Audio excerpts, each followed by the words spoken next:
নমস্কাৰ নিউজৰ বাতৰিলৈ স্বাগতম জনাই ষ্টুডিঅ'ৰ মজিয়াত মই উৎপল দাস চাওক আজিৰ বাতৰি 15 ফেব্ৰুৱাৰী দেওবাৰ আৰু 16 ফেব্ৰুৱাৰী সোমবাৰে মাছৰহাট শিৱ মন্দিৰত উদযাপন কৰা হয় শ্ৰী শ্ৰী মহাশিৱৰাত্ৰি নিউজৰ এক ৰিপৰ্ট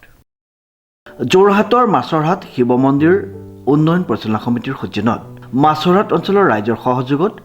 38তম শ্ৰী শ্ৰী মহাশিৱৰাত্ৰি উৎসৱ মাছৰহাট শিৱ মন্দিৰত দুদিনীয়া কাৰ্যসূচীৰে পালন কৰা হয় জয়তে আপোনাৰ খবৰ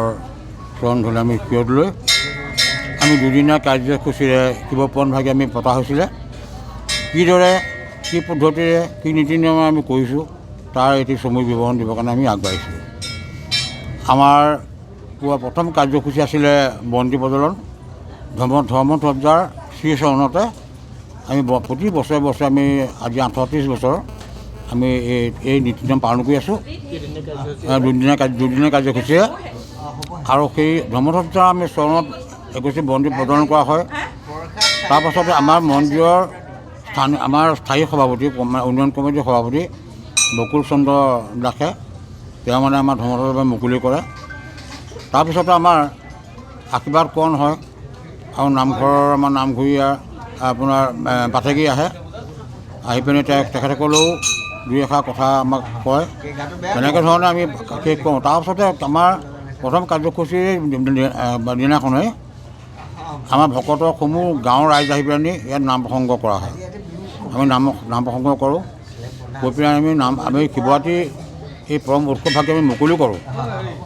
ইতিমধ্যে আমাৰ কালিৰ দিনটো আমাৰ ভালেসকলে গ'ল সন্ধিয়াবেলা আমাৰ 5টা বজাৰ পৰা শিৱ পূজাভাগ আমাৰ আৰম্ভ আছিলে 5টা বজাৰ প্ৰায় আমাৰ 9টা বজালৈকে আমি মানে শিৱ পূজাভাগি আমি কৰা হ'ল 9টা বজাত আমাৰ সামৰণি হ'ল তাৰপিছত আমাৰ সকলো ঘৰে ঘৰে গোৱা হ'ল আজি দ্বিতীয় কাৰ্যসূচী আমাৰ পুৱা ভাগতেই আমাৰ বন্তি প্ৰজ্বলনৰ মন্দিৰৰ বন্তি প্ৰজ্বলক পোনা দাস সুভাষ দাস আৰু আমাৰ ভূপেন মুক্তিয়া তেওঁলোকো 3জনে দৌৰাই বন্তিগছ প্ৰজ্বলন কৰা হ'ল তাৰপিছতে আমাৰ গুৰুভকতৰ মন্দিৰলৈ আহিবলৈ লৈছে এতিয়া আমি তেখেতক খুচুৰা কৰি আছোঁ তেখেতসকলৰ আপ্যায়নৰ কাৰণে আমি পায়স আৰু মিঠৈ আৰু চাহৰ ব্যৱস্থা কৰিছোঁ তেখেতসকলে চাকি মন্দিৰ জ্বলাই সেই জলযোগ কৰি তেওঁ ঘৰলৈ গৈছে আৰু খন্তেক পাছতে আমাৰ এতিয়া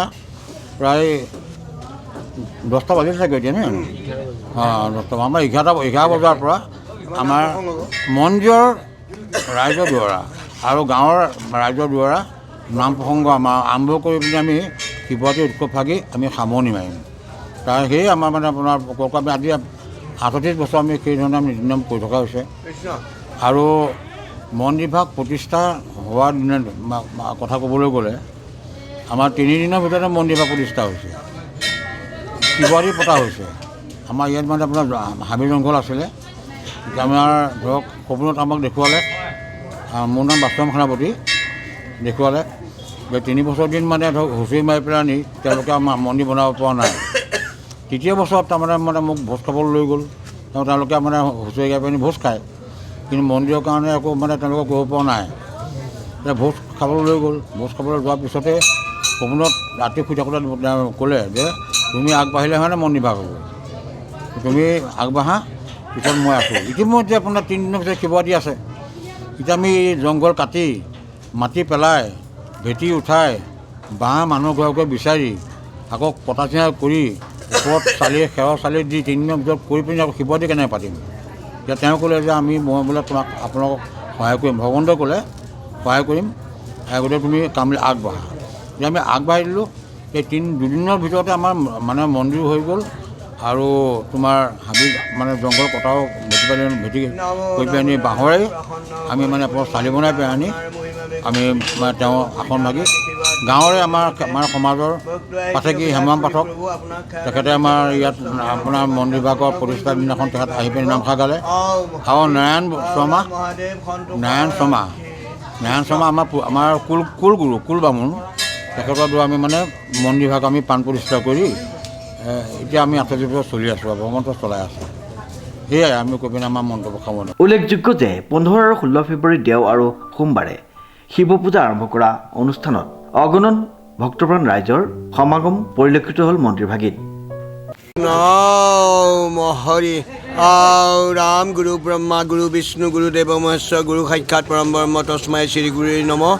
আজি শুভৰাত্ৰি শুভ দিনতে সমস্ত ভকত বৈষ্ণৱপ্ৰাণ ভকত বৈষ্ণৱক যি আনন্দ